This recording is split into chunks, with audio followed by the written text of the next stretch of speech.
I want to make a video of one of my last range sessions and kind of explain a few things that people have asked about. This is a pitching wedge to 135. I'm just running a little bit. And what I've done is I've measured the angle that pitching was hit. So about 37 and a half. The bottom line is to match the ground. I had the camera tilted. Not on purpose. It's just I stuck it in the bag and it shifted. So true loft on my pitching wedge would be 44 degrees. So 37 and a half, people ask, well, the closer you get to a 45 degree angle, the farther the ball's going to go. And you can tell I'm not swinging real hard. It's not the greatest swing in the world. I was using some different intentions that I'll talk about in a second for the whole practice session. I usually focused on one intention, usually something mechanical. Okay, so here is the range session. And the range session, you can see I'm really basically struggling with it. I'm using a left-sided intention. On Lee Comeaux's site, he was talking about using your rib cage, and that's right here, this point right here. So that's what I'm focusing on, is my left rib cage. I don't like focusing on the left. It's a decent exercise, but I was really struggling with this. My body was going haywire. I'm crashing through my wall that I have from the wall drill. The ball was flying okay. I'm pretty much going where I wanted, but it just feels awkward. So my point is, any change you try and make, it's going to feel awkward for a while. Okay? Now that swing is a little different than my normal swing right there. I actually went for a 155-yard shot that's to the left of my target. And I'm going to show that quite quickly, the difference. Now, normally I was having a chicken wing swing, and on this particular one, and I could visually pick it up, there, my club is square as usual, so nothing really changes there. My intent is where that arrow is. I'm trying to get that around me, but what it does is it forces me forward normally. Okay, my club's still square. Okay, so that hasn't changed. So I strike the ball okay. And then looks like I'm gonna almost chicken wing, and I get that left palm up, and I get a little better extension there and a little better release. So that wasn't intentional.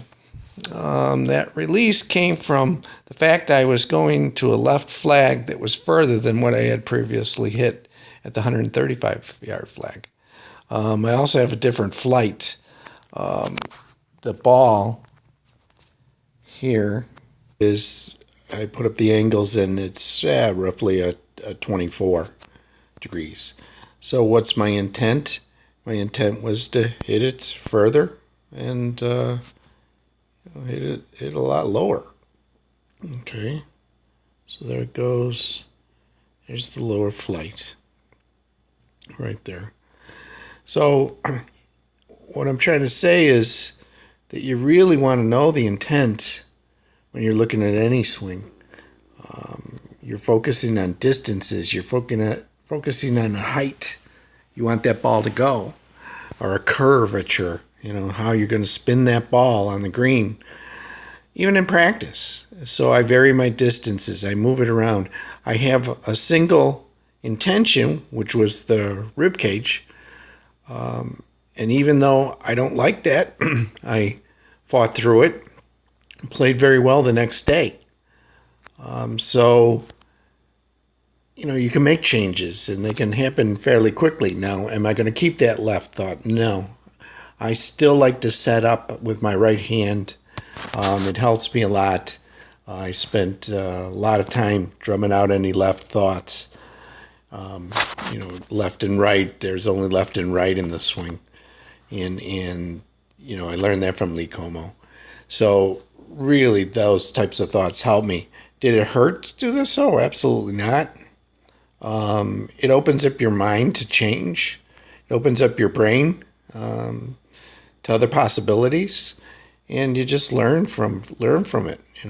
I learned basically that I can get a halfway decent release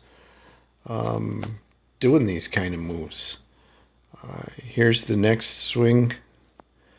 Square there, square there, and look at the release. Okay, so that thought and the intent and intentions of that swing is giving me a better release. I'm moving too far forward. I'm breaking into the wall. That's what I see. So then I just work on that the next time I note it, and I note the change, see what it does for me. Is I ever have a situation where I want to use that thought again, open up my mind a little bit. But like everyone else, fight through changes. You have to fight through the changes, and it comes. Seriously, it comes.